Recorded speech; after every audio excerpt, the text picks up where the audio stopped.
Aí, gente, boa noite. Estou eu aqui gravando o vídeo de novo nessa noite de terça-feira, dia 23 de junho, tá?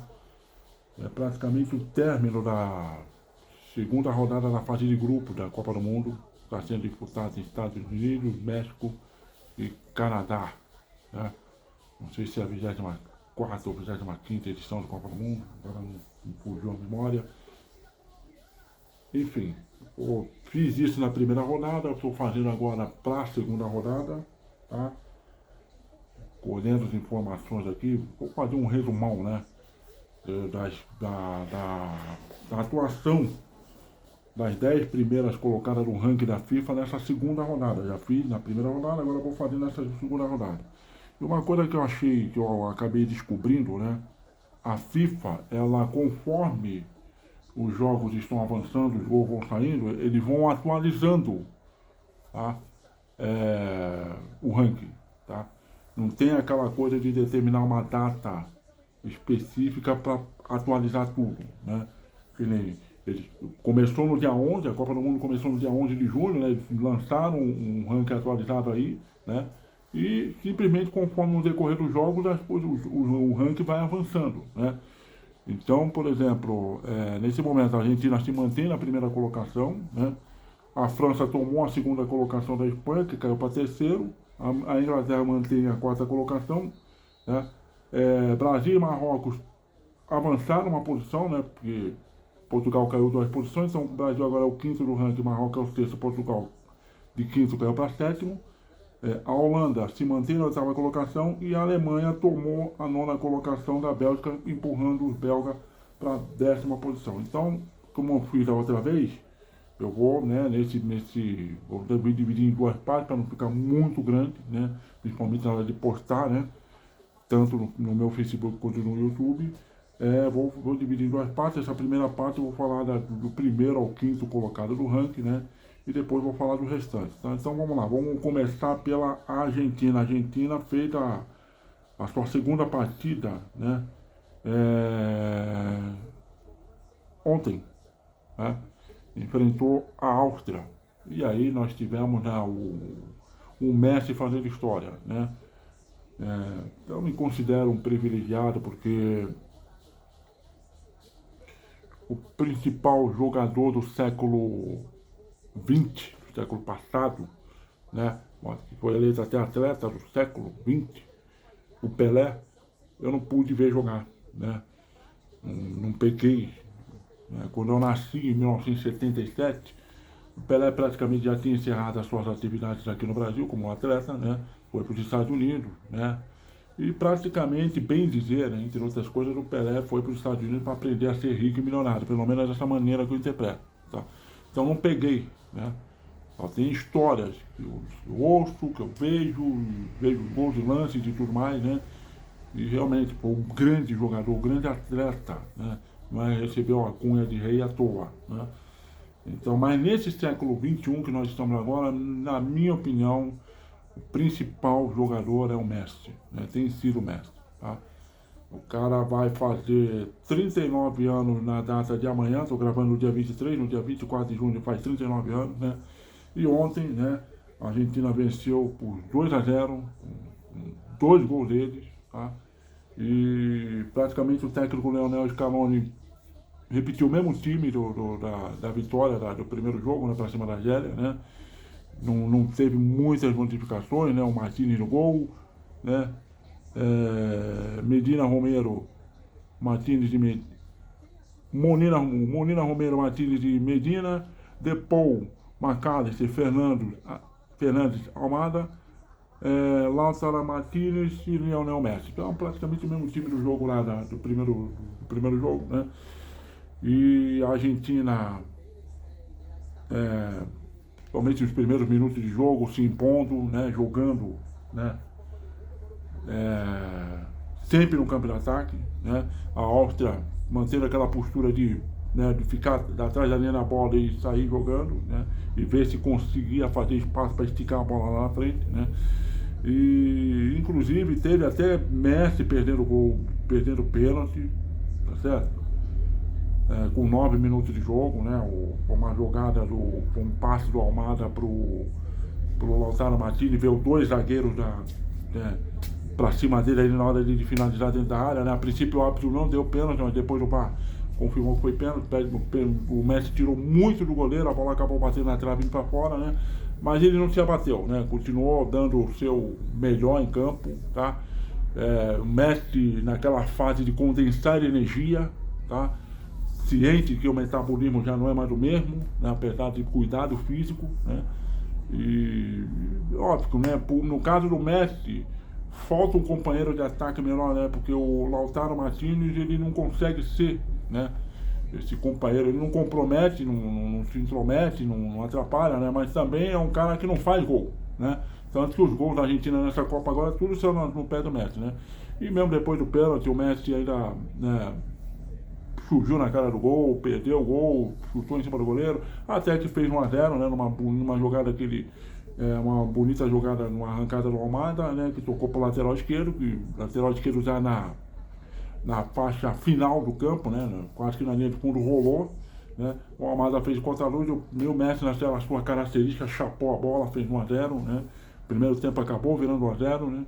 No segundo tempo, a Argentina passou momentos de perrengue, né? Porque pelo menos na primeira metade, né? O terceiro quarto de jogo, a Argentina não teve bem, né? E a Áustria praticamente tentando incomodar nas bolas aéreas, né? Teve uma cobrança de falta que o Emiliano Martins fez uma grande defesa, né? E bastante chuveirinho, e teve bem próximo de fazer o segundo gol. E no caso da Argentina, né? Praticamente jogando no erro do seu adversário, né? Procurando jogar no contra-ataque, né? Tá? E lá, principalmente lá no final do jogo, né? Praticamente foi quando a Argentina conseguiu o gol que matou o jogo, né? A Argentina não teve tanta chance de gol durante o segundo tempo, a verdade é essa, né? Um time que pecou, né, na questão da intensidade, né? Mas aí conseguiu fazer lá, o Messi achou um espaço no corredor pela direita, né? Inverteu uma linda bola por Julián Álvares, né? O Julián Álvares entrou no jogo, né? O Julián Álvares não tirou do goleiro, aí o Enzo Fernandes, né, tocou pro Messi, o Messi no peito, na raça, foi lá, 2 chutes, acabou fazendo o segundo gol da vitória, né? E o gol histórico também, a exemplo do primeiro, né? Porque o Messi começou a partida empatado em número de gols com Miroslav Klose, né? Como grande artilheiro das Copas, de todas as Copas, né? E com esses gols agora ele se isola na artilharia, né? Chegou a 18 gols, né? E a história, estou tendo o privilégio de ver a história sendo escrita e apenas no segundo jogo, né? Ainda tem bastante Copa do Mundo pela frente, né? Mas com essa vitória a Argentina garantiu a primeira colocação do seu grupo, tá? Porque o primeiro critério de desempate é confronto direto, tá? E nesse quesito a Argentina está tranquila e sossegada, porque o seu próximo adversário vai ser a Jordânia, né? Última colocada do grupo, já praticamente fora, eliminada, né? De qualquer chance. Então a Argentina está garantida na primeira colocação, tá? Isso é certo, tá? E na fase dos playoffs, tá? A Argentina vai esperar o segundo do grupo H, que é o grupo da Espanha, né? O H, pelo que eu estou vendo aqui, é o grupo da Espanha. Deixa eu só confirmar aqui se é Espanha mesmo, se é o grupo da Espanha, tá? Deixa eu ver aqui como é que eu faço para ver isso e tal, tá? Deixa eu confirmar se o grupo H é o grupo da Espanha. Sim, é Espanha, Uruguai, Cabo Verde e Arábia Saudita, tá? Então o segundo desse grupo aqui vai ser o adversário da Argentina na fase de 16avos de final. Vamos ver, né? Tá bastante dividido aqui, né? Porque principalmente o Uruguai não está conseguindo fazer direito a sua parte, tá?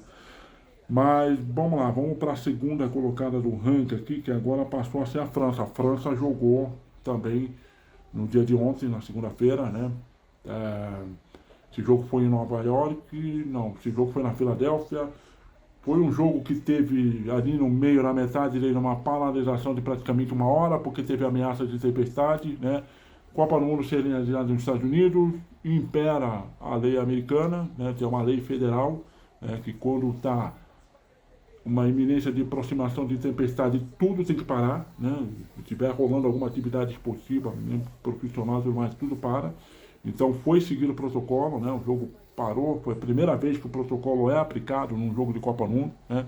Isso já tinha sido dado, já havia sido dado um ensaio nisso no Mundial de Clubes, que a FIFA organizou também nos Estados Unidos um ano atrás, né? Algumas partidas também teve que ser paralisadas pela ameaça de tempestade e tudo mais, né? E depois o jogo retomou. Mas antes dessa ameaça de tempestade, né? A França foi um time bastante soberano dentro de campo, tá? Dominou as ações, enfrentando um adversário fraco, né? Um adversário que não está ali no nível dela, tá? E ela conseguiu se impor, né, no jogo, né? Tanto que o Kylian Mbappé, tá? Sempre ele, né?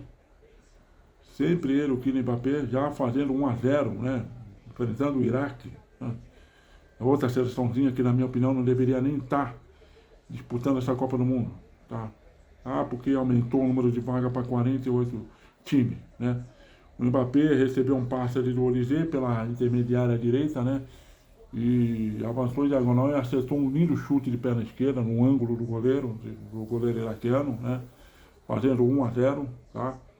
E depois da Espanha, a França simplesmente tratou de controlar as ações, né? Sabe?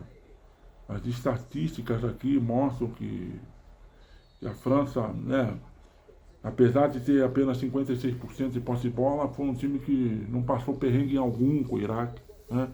Depois da paralisação, né, quando o segundo tempo pôde ser feito por conta da paralisação, para seguir os protocolos e tudo mais, né, em relação à possível ameaça de tempestade, né, tá?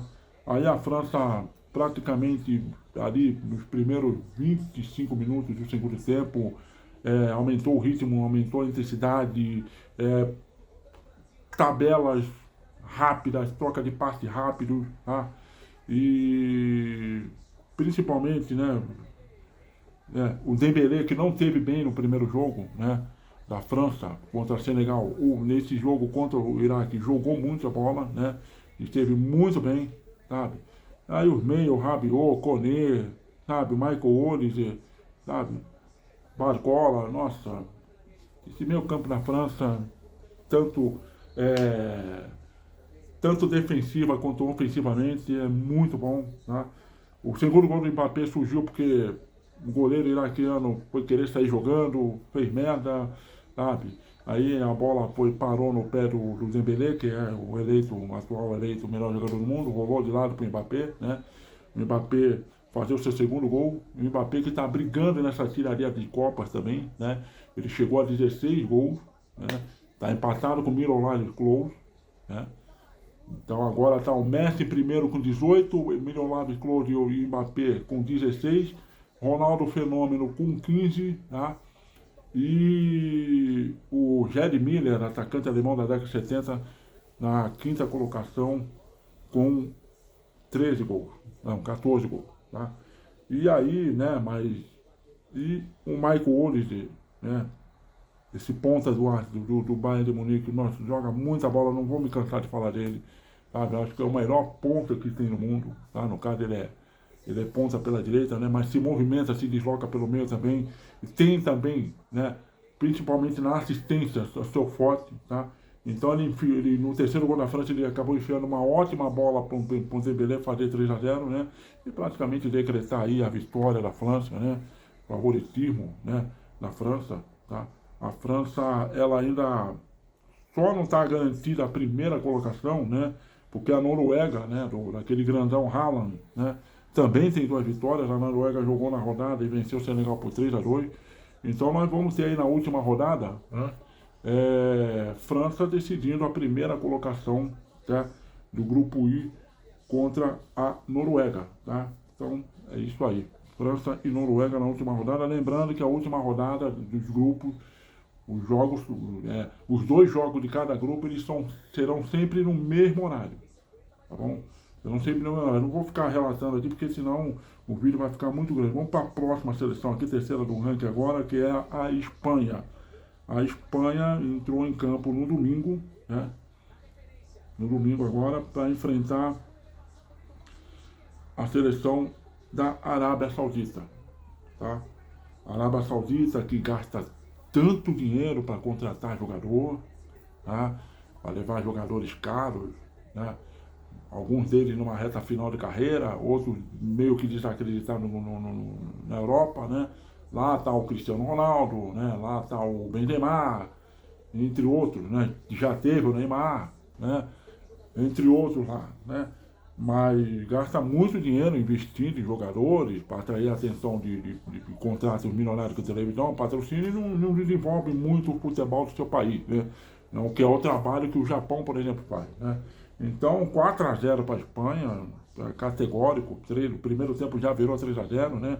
A Espanha, para o jogo contra o Cabo Verde, né? O técnico da Espanha fez algumas alterações, né? O De La Fuente, né? Ele fez algumas alterações, saiu jogando com o Lamine Yamal, né? Ele não tinha saído jogando com o Lamine Yamal no jogo contra Cabo Verde, né? Então ele colocou o Gavi no banco, saiu, fez uma linha de frente ali Lamine Yamal, Oyarzabal e Baena, né? A França que joga no esquema 4-3-3, tá? Joga no tradicional esquema 4-3-3, uma seleção que tem um resquício de tic-tac ali, às vezes toca muita bola de forma, como dizer assim, horizontal, né? Tem vezes que chega até a ser um tédio ver a Espanha jogar por causa disso, tá? Porque no auge lá, nos anos 2000, no final dos anos 2000 para os anos 2010, início dos anos 2010, quando a Espanha apresentou esse futebol no mundo, a Espanha tinha ali no meio jogadores como Xavi e Iniesta, né? E simplesmente, né, ditavam o ritmo do jogo, né? Dois excelentes meio-campistas, né? Apesar da Espanha ser que eu considerar uma forte candidata para ganhar essa Copa, não tem exatamente esses jogadores, mas tem bons jogadores no meio de campo, tá? É um time muito bem montado pelo seu treinador, tá certo? E tem o Rodri, né? Tem o Rodri, tem o Fábio Ruiz, que é o jogador do PSG, né? Tem o Pedri, né, que é o jogador do Barcelona, né? E, enfim, é um meio campo, ataque muito bom, né? O lateral direito Cucurella, que agora ex-Chelsea, né? Porque fechou com o Real Madrid, né, a partir da próxima temporada, né? Fernando, até o Real Madrid até trouxe de volta o técnico José Mourinho, né? Então, esse lateral Cucurella, guardado as devidas proporções, ele lembra um pouco o Sorin, aquele lateral, né, argentino, né? Que jogou no Cruzeiro e tudo mais, né? E que muitas vezes se transformava num ponta, né? Partia muito por ataque, né? E no caso aqui, o Cucurella, ele faz essa função, muitas vezes ele parte para jogar como ponta, né? E aí o outro lateral, o Marcos Llorente, pela direita, ele fecha, né? Ali com a zaga para formar uma linha de 3 ali, né? Porque aí só para não correr o risco de subir os dois. Mas a Arábia Saudita foi um adversário, tá, que não foi páreo, né? Com 10 minutos, o Lamine Yamal já fazer 1-0, né, no cruzamento da bola invertida ali pelo Oyarzabal, né? Oyarzabal, muito bom atacante de área, tá? Mike Oyarzabal, jogador da Real Sociedade, né? E viria a fazer os próximos 2 gols na partida, né? Tá certo? Um recebendo a assistência do Laporte e o outro numa jogada, uma bola que foi levantada na área, né? O Cucurella apareceu na segunda trave, cabeceando, escorando de cabeça, tá? Aí o Dani Olmo, né, jogador do Barcelona, deu outra escorada de cabeça para o Oyarzabal fazer o terceiro gol, né? Enfim, então já virou 3-0 no primeiro tempo, né? Não foi 3 vira, 6 acaba, porque a Espanha praticamente não quis, a Espanha baixou a intensidade no segundo tempo, tá? E lembrando, né, foi o primeiro gol do Lamine Yamal, 18 anos, numa Copa do Mundo, é a sua primeira Copa do Mundo, seu primeiro gol, tá? Enfim, e aí a Espanha ainda teve um gol anulado, né, pelo VAR, né? e chegou ali esse gol anulado pelo VAR do Ferran Torres lá no final, né? Mas teve um gol ali contra, numa cobrança de escanteio, numa finalização do Cucurella, né? Mas aí o árbitro deu o gol contra do Hassan Tambak, né? Do Tambakit, da Arábia, né? E sem maiores dificuldades, a Espanha meteu 4-0, né? Essa goleada poderia ter vindo também contra Cabo Verde, não só se não fosse uma boa intervenção do goleiro do Cabo Verde, o Vozinha, mas também, né, contra Cabo Verde o pé não estava na forma, né? Eles não estavam, tá? E aí teve algumas atuações abaixo, como o exemplo do Gavi, né? E o técnico da Espanha fez algumas alterações, mantendo o esquema, né? E consolidou aí essa vitória de 4-0 da Espanha. Espanha que é primeira do seu grupo, né? Com 4 pontos, né? E vai decidir com o Uruguai aí, né? A consolidação da primeira colocação do seu grupo, né? O Uruguai tem 2 pontos, Cabo Verde tem 2, a Arábia Saudita tem 1. Então o Uruguai tem que ficar esperto, né? Para não acabar dependendo aí do critério dos 8 os terceiros melhores colocados para poder continuar na Copa, né? A Espanha aparentemente está tranquila nessa posição que está. Vamos lá. 21 minutos, beleza. Eu vou falar da quarta colocada da Inglaterra. Quarta colocada no ranking da Inglaterra, que jogou hoje, né? Sua segunda partida contra a time de Gana, né? A Inglaterra é um time, por exemplo, eu gosto pra caramba do Harry Kane, um atacante, tá? Eu acho que ele é um atacante extremamente inteligente, cerebral, tá? Porque ele é um fazedor de gols, tá? Ele se coloca numa situação de dar assistência, tá? Ele abre espaço para que os meias atacantes entrem na área, enfim. O Harry Kane é aquele tipo de atacante útil pra caramba e tem 32 anos de idade, ainda não conseguiu atingir um grande título na sua carreira, né? Teve essa oportunidade, principalmente surgiu na Eurocopa de 2020, que foi disputada em 2021 por causa da Covid, né? A Inglaterra perdeu essa Eurocopa em casa para a Itália, né? E o Harry Kane hoje é atacante do Bayern de Munique, é artilheiro, um absoluto da Bundesliga, sempre fica no topo da tabela da artilharia também ali da Champions, né? Rivalizando ali com o Mbappé. Ou seja, ele é um grande atacante. Eu creio que o Harry Kane, até o final da sua carreira, ele vai conseguir um grande título, né? Não sei se pode ser nessa Copa do Mundo, ou pode ser na próxima Eurocopa, ou uma Champions com o Bayern de Munique, porque ele realmente merece, ele é um grande atacante, tá? E ele é um cara que joga coletivamente, joga pro grupo, né? Mas enfim, falando da Inglaterra em si, a Inglaterra enfrentou um adversário, né, hoje, tá? E diferente do seu primeiro adversário, que foi a Croácia foi um time que propôs mais o jogo, né? Teve momentos que teve aquela franqueza, né? Tanto que a Inglaterra abriu o placar, a Croácia empatou, fez 2-1, a Croácia empatou. Aí, a partir do terceiro gol da Inglaterra no começo do segundo tempo, a Inglaterra sim, dominou as ações, travou a Croácia e consolidou a vitória de 4-2. Aqui não, aqui a Inglaterra enfrentou o Gana, que foi uma seleção que jogou praticamente toda atrás da linha da bola, tá? Jogou toda atrás da linha da bola, tá? E criou dificuldade, né? Aliás, as seleções que jogam atrás da linha da bola estão criando dificuldade para as seleções que tentam propor o jogo, porque no quesito criatividade para furar bloqueio, para furar a marcação, essa Copa do Mundo não tem apresentado muito desses leques, não, tá? E a Inglaterra foi a prova disso. A Inglaterra teve muita dificuldade para entrar na área, teve posse de bola, tá? Teve muita posse de bola, essa estatística mostra isso, tá? A Inglaterra, no auge da sua posse de bola, foi 79% contra 21% de Gana, tá? Mas muita dificuldade mesmo para entrar na área, né? Porque, apesar de ter jogadores bons, né? Tem o Bellingham, que joga no Real Madrid, tem o Declan Rice, que é jogador do Arsenal, né? Um dos principais jogadores do time do Arsenal, tá? Tem o Anthony Gordon, tá? O meio campista o atacante, né? Bem atacante do Newcastle, né? Ou seja, são grandes jogadores, tá certo? Tá? Mas a Inglaterra carece de um jogador quebrador de linha, aquele jogador que vai pro mano a mano, que é o equilibrador, entendeu? E esse jogo de hoje precisou muito disso, tá? Então, muita dificuldade mesmo. A Gana foi uma seleção que jogou praticamente por uma bola, né? Para ver se conseguia esticar a bola lá na frente, tá? Principalmente para o seu principal jogador, o Semenyo, né? Que é um ponta, né? Atacante do, do Manchester City, né?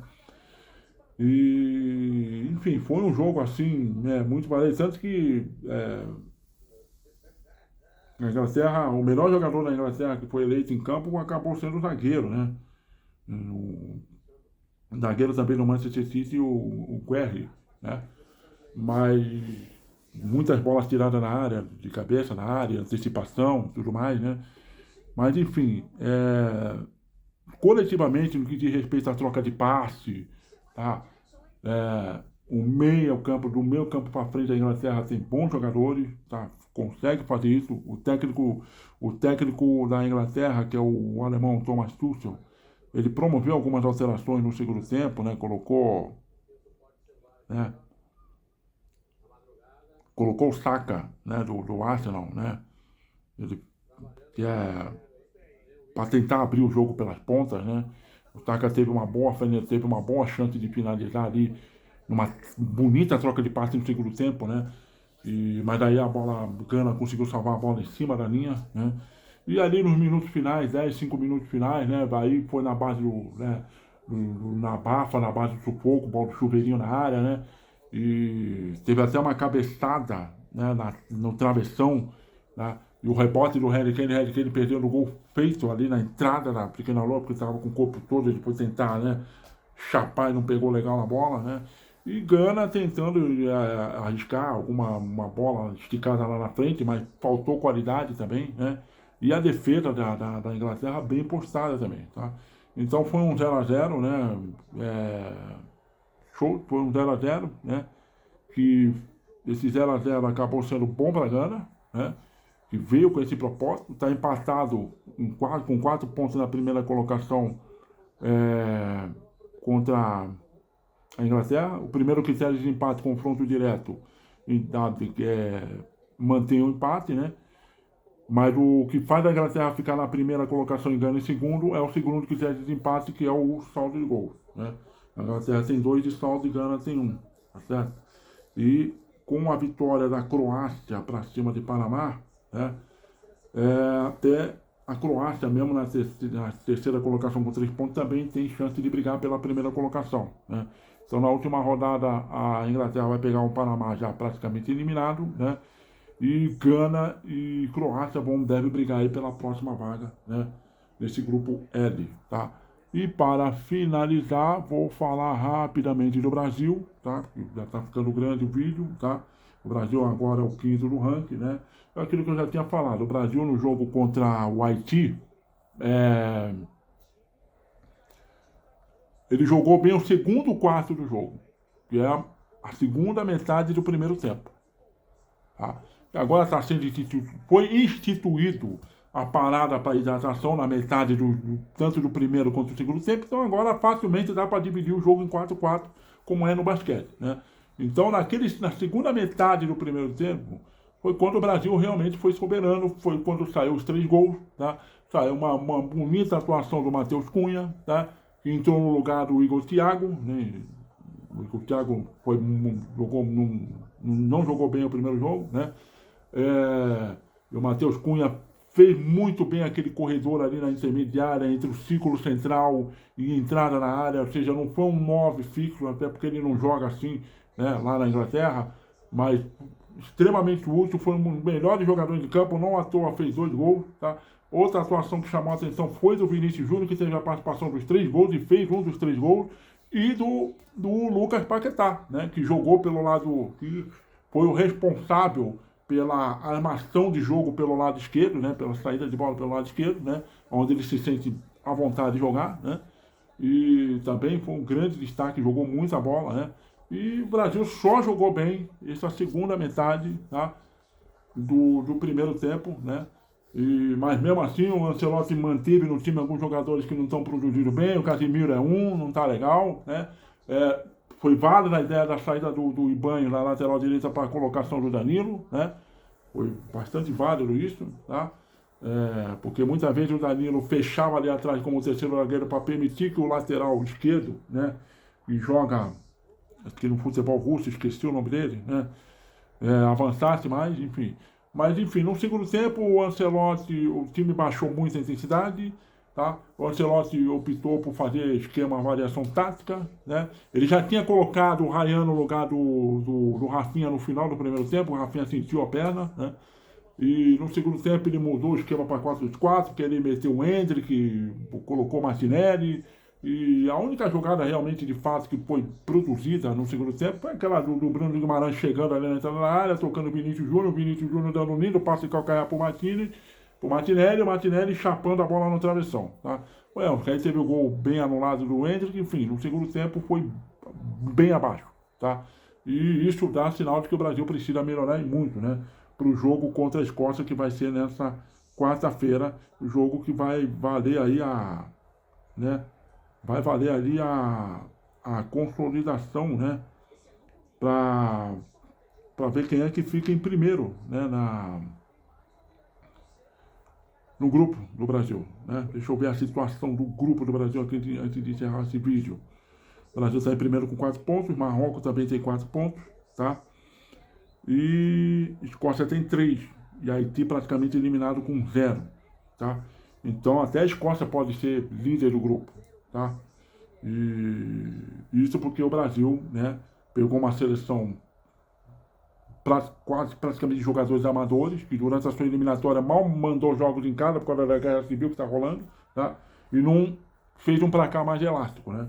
Ou seja, vai fatalmente aí pagar um preço caro por não fazer, pode pagar um preço caro por não fazer um placar mais elástico, né? Mas está em aberto aqui a primeira colocação entre Brasil, Marrocos e Escócia, tá certo? Bom, vou encerrar aqui essa primeira parte sobre a segunda sobre o desempenho do top 10 da FIFA nessa segunda rodada da Copa do Mundo, tá? E vou para a segunda parte. Até!